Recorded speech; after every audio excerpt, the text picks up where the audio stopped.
Good morning, family, and welcome to Coffee with Colleen. I hope you have your morning drink already and set to go because today we're talking about your work-life balance. Do you have enough energy in your day? That's the question of the day. Do you feel that you have enough energy getting through the day? And do you think you have your life balanced? So we're going to talk today about work-life balance, and that will bring you more energy. My name is Colleen Hammond. I'm a former on-camera meteorologist for the Weather Channel, turned executive image consultant, coach and mentor, and personal brand strategist. So what does that mean? Basically, I teach you how to dress so that your clothing projects the image that you want it to project. Because, when you look good and you feel good, you perform better, you get promoted, you find the man of your dreams. It all works. So that's what I help people do. And a lot of comments about that people are watching on YouTube are not happy that and they're right. They prefer to watch my videos that are straight cuts. So that is what we're going to do today. I'm going to focus on delivering the information. And when I'm done delivering the information, then I'm going to go back and look at your questions. So feel free to make comments. Make sure you're sharing the video. Make your comments, ask your questions. After I have shared all of the information that I have to share, I'll go back and I'll read your comments, suggestions, and answer all of your questions. That way it has more of a sense of continuity and you're able to get all that information. And if you need to move on with your life, you can. And if you want to stick around for question and answer, you can do that as well. So hopefully that will bring more continuity to the program. So what is work-life balance? Can you have energy for the things in your life that you don't care about? So think about the things you really enjoy doing, the things you like to engage in, the activities that make you happiest. Aren't you really energized when you're doing those things? Then think about the things that are drudgery, the parts of your life that you don't like doing. Maybe you're not good at them, but you have to do them, or you're good at them, but you still have to do them, but you just don't like them. Those areas of your life where you're just not happy are the ones that can bring down your energy and bring down your total mood. So if you're doing things that you're not interested in, and you're not engaged in your life's work and your passion, then if you don't feel that your life has meaning and purpose, direction, that's where we get a lot of this loss of energy. So do you feel that way? Do you feel super energized? And what are the things you really enjoy doing? What things give you life, give you energy, make you feel vivacious? And what's the number one thing? I'd like to know. Put in the comments below. What's the number one thing that drains your energy, that you have to do that you don't like doing? Put that in the comments below and I'll address it in just a minute. So the Gallop Poll actually said in amongst American workers, 70% are not happy with their job. But 26% of full-time workers are working more than 50 hours a week. So you have a third of all society here in the United States that are overworked and miserable. A third of them are overworked, but 70%. 2/3 to 3/4 of people just aren't happy in their jobs. They feel stifled. They feel that they're not motivated. It's drudgery. Monday morning is a drag. They just don't like it. So is it any wonder that our stress level is high, that we feel worn out, that we're disengaged, that we're just flat out weary, just weary with life because we're doing a lot of stuff that we don't like doing? So do you love what you do? Are you passionate about where you're spending 40 to 50 hours a week engaged in your primary activity? Are you proud of the work that you do? If you don't have that sense of pride, if you don't have that sense of fulfillment, where you can accomplishment, where you go, I did that, then we want to bring that back into your life. Are you satisfied? Do you have a sense of control? Do you feel in control of 50 hours of your work week, of 50 hours of your week? Do you trust those people that are around you, either in work or your life or where you spend the majority of your time? Because when you feel good about what you're doing, you have a sense of control, you have a sense of pride of ownership in the things that you're accomplishing, you have more energy and you have less stress. But 30% of the people surveyed said they're experiencing chronic work stress. And often that work stress or stress in life, but in this particular case, it was work stress, is because of low pay, heavy workloads, and feeling a lack of control, feeling like they're stuck in their current life and their current situation. So, how do you add more meaning and purpose to your life? How can you get that back? So, number one, I'm going to go through a few different areas: sleep, diet, self care. And I'm putting that number one for a reason. Because when you don't get enough sleep, and we're going to talk about being on your phone at night again, blue blockers, all that good stuff, then you're not energized in the morning. If you're not eating properly, then your body feels that sense of stress. If you're not engaging in setting boundaries and getting good self-care for yourself, then you're going to be more stressed and you're not going to be as happy and you're going to have a lower energy level. A Harvard study was, it was a Harvard Medical School study actually. It studied medical workers and doctors and said that many doctors are working 16-hour shifts, 80 hours a week. By reducing them down to 12-hour shifts, that's still a lot of time. If you've ever worked, have you ever worked a 12-hour shift in your life? I have. That's a long time to be engaged in one activity, right? But when they reduced their hours from 16-hour workdays down to 12-hour workdays, they saw a 36% reduction in errors. So think about that next time you're going to the doctor. Here's a scary one: surgery. Surgery. For every hour in surgery, the surgeon themselves or the surgical team, there's a percentage, or I forget the exact percentage, but there's an increase in errors in surgery. So if you have the ebook, How to Increase Willpower and Make Better Decisions, you'll know you should schedule your surgery for first thing in the morning. And you want to be the first one on the docket. And by the way, Wednesdays are the best days for surgery, last I checked.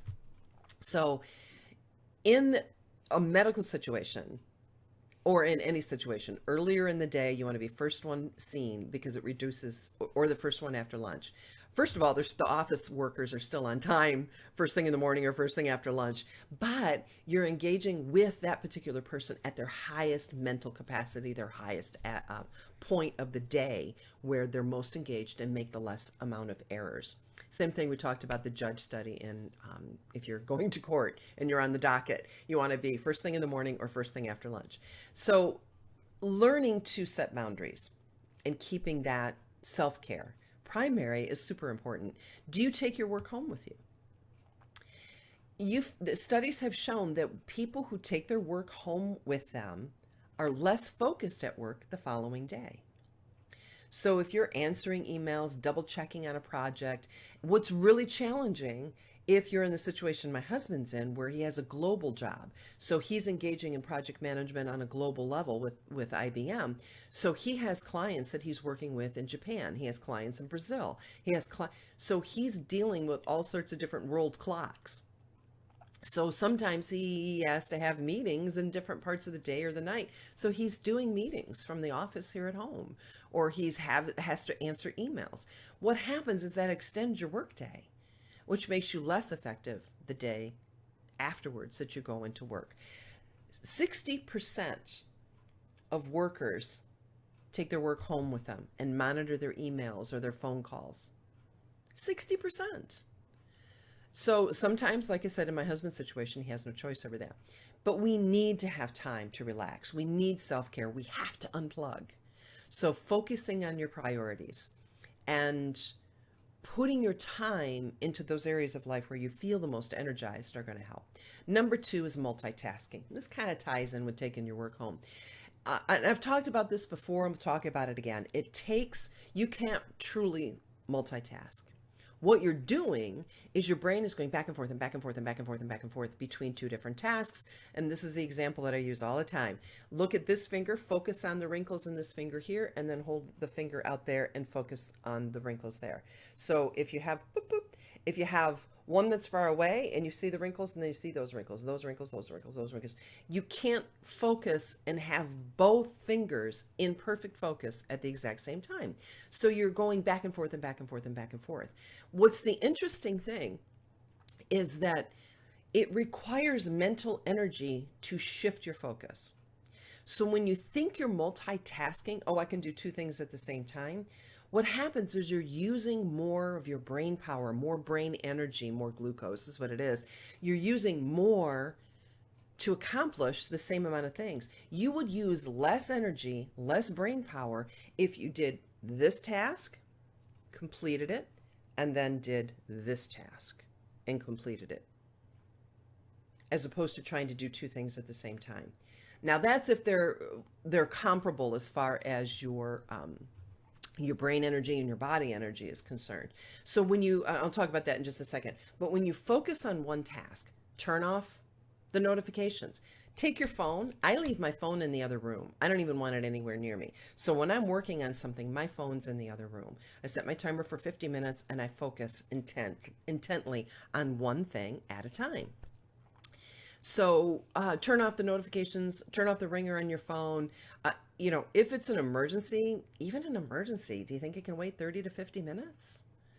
So, obviously, if you're expecting a phone call right back, you don't want to take your phone and put it away someplace. But when you're focusing on one task, turn off the notifications on your desktop. Keep one tab open. That's so hilarious. My family always laughs because they peek over my shoulder and I've got like 15 tabs open on my monitor.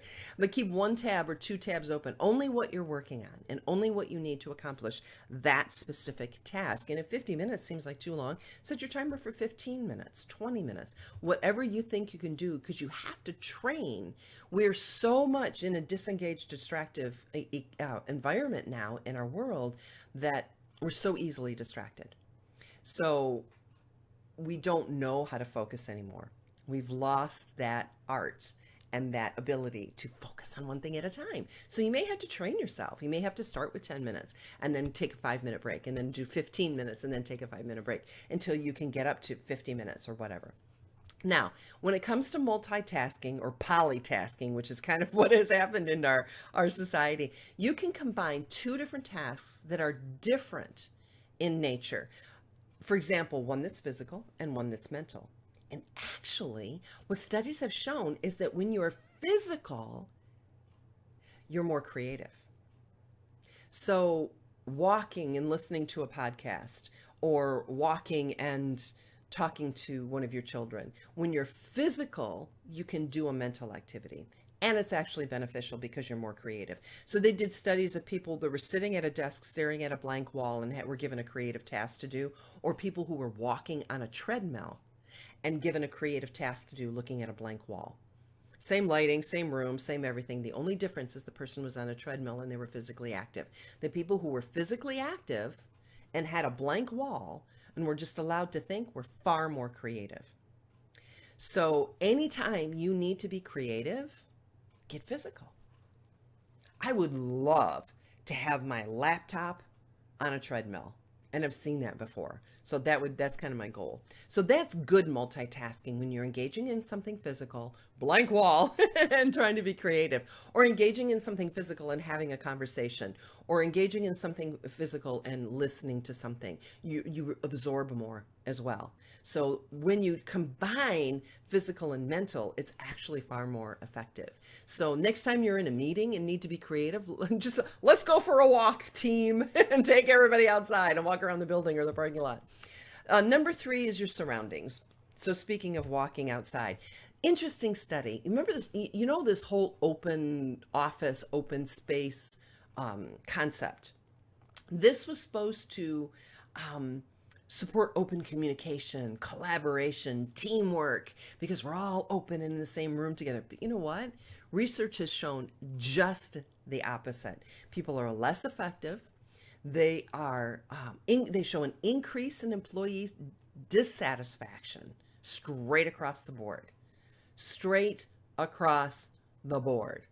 Now that's what the study said, so I'm assuming that meant 100%. So we'll see.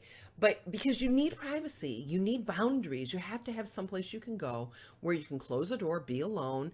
And in those situations, especially for introverts, they're highly productive. Their performance skyrockets, their satisfaction skyrockets.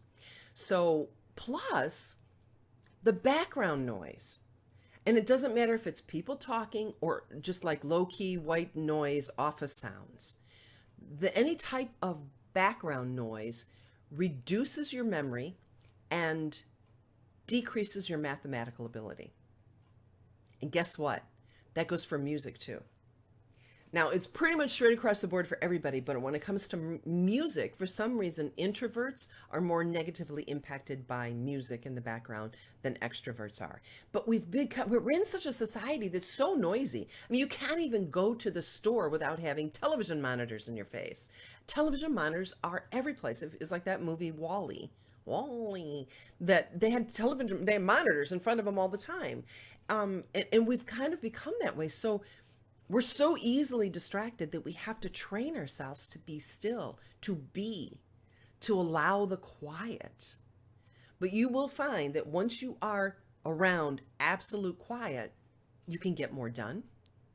Your mathematical abilities increase, and straight across the board. So what do you need to do? Oh, the other thing about artificial light too. When you're in an enclosed environment with artificial light increases aggression and conflict. So give yourself that time outdoors. We've talked about this over and over and over again.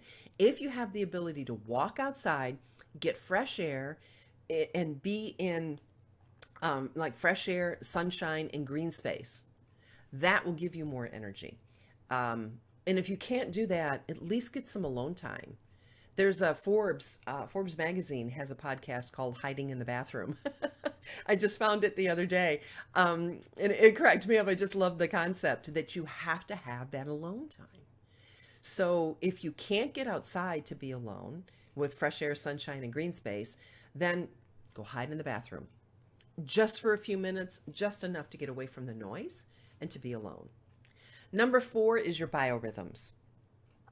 When are your golden hours? Now, if you work at home, you want to be doing all of your important activities during the times that your circadian rhythms are appropriate for that particular activity. For me, first thing in the morning, I get up at 4:30. I get so much done before 9 a.m. And which is how I found I found out that my identity had been stolen, because I was up at 4:30 and at 5:30 is when it's happened. But you see a drop in energy in the afternoon. That's why there's siestas. That's why, so pretty much everybody sees a mid-afternoon drop in their energy level. So it's a perfect time for a power nap. 10 to 20 minute power nap boosts your alertness and your energy for the next 4 hours.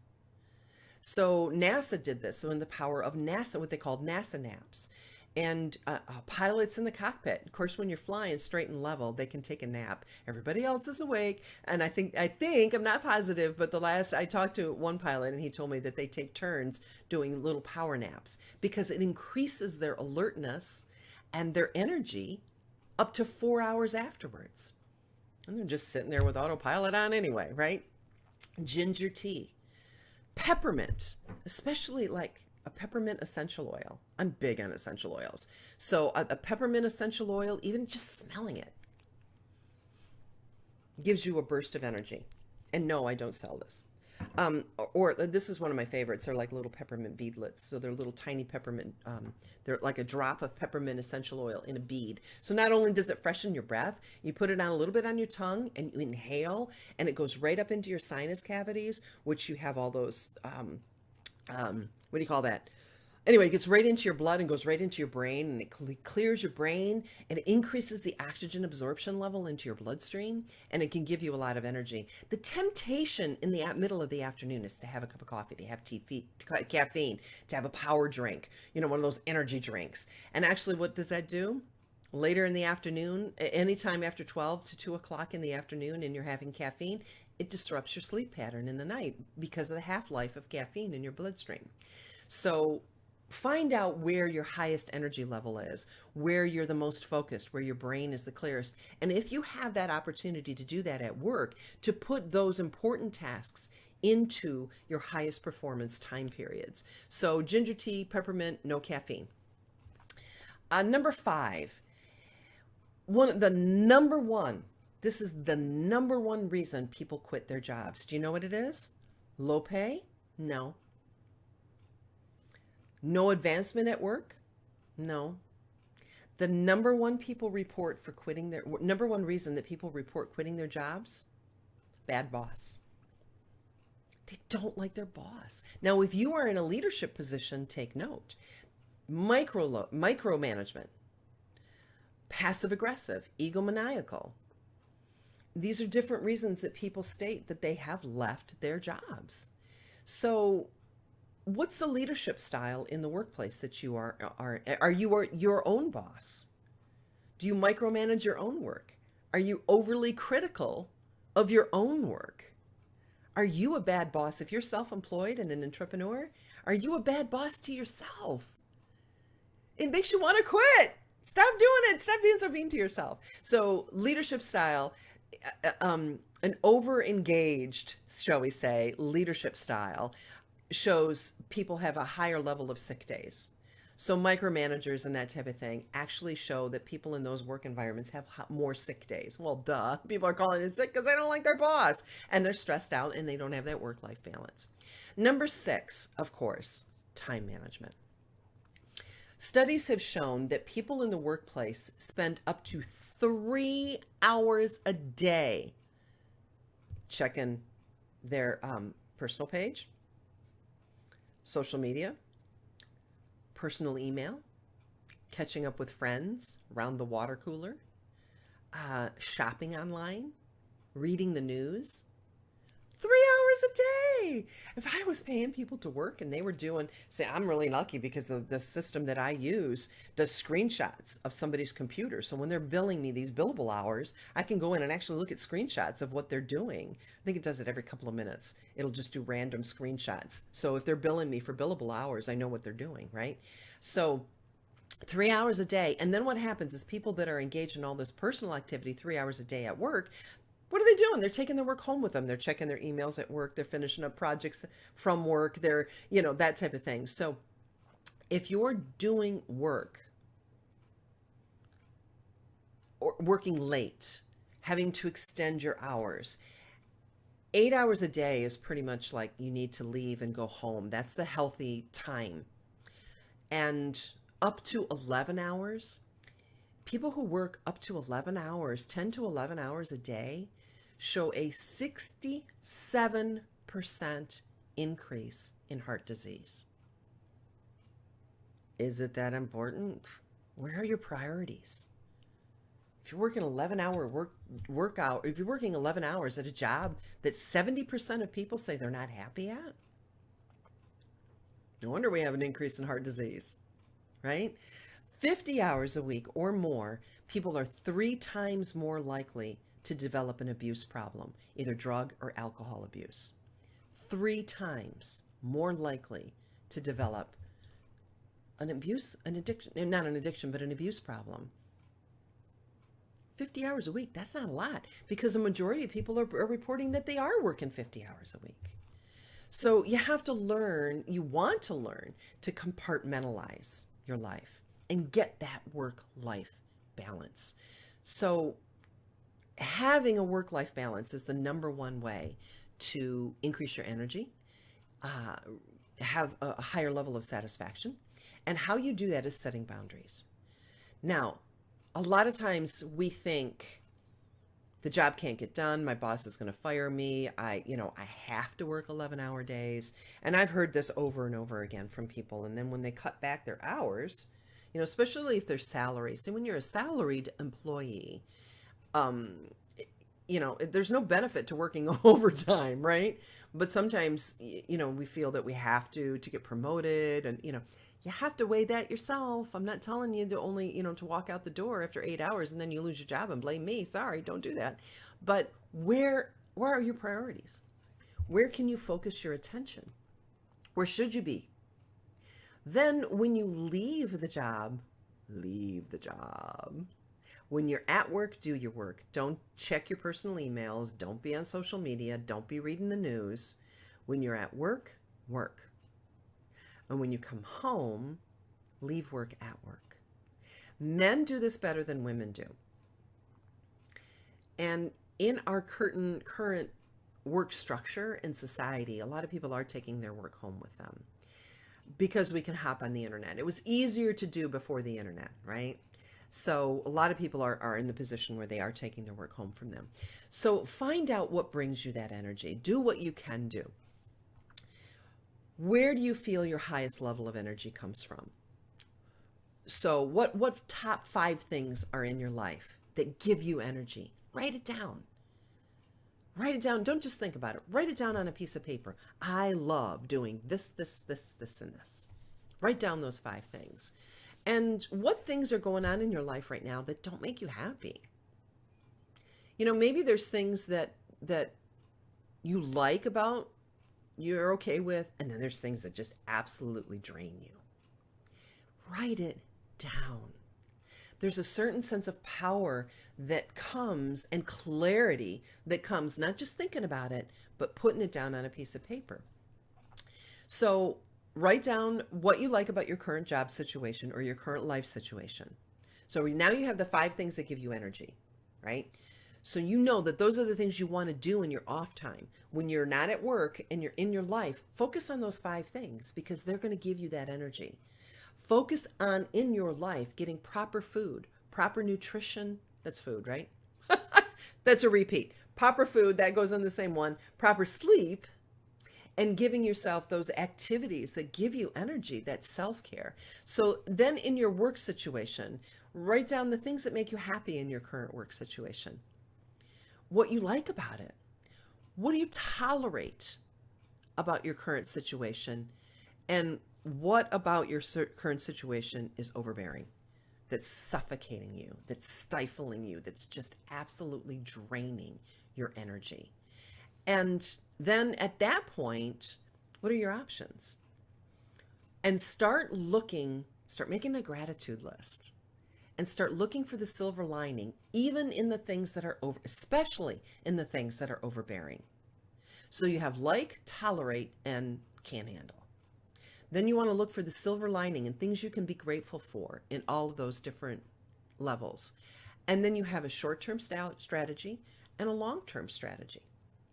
What's your short-term strategy about compartmentalizing your work situation so that you can leave it there? Remember, 67% increase in heart disease and people that are 3 times more likely to develop an abuse problem.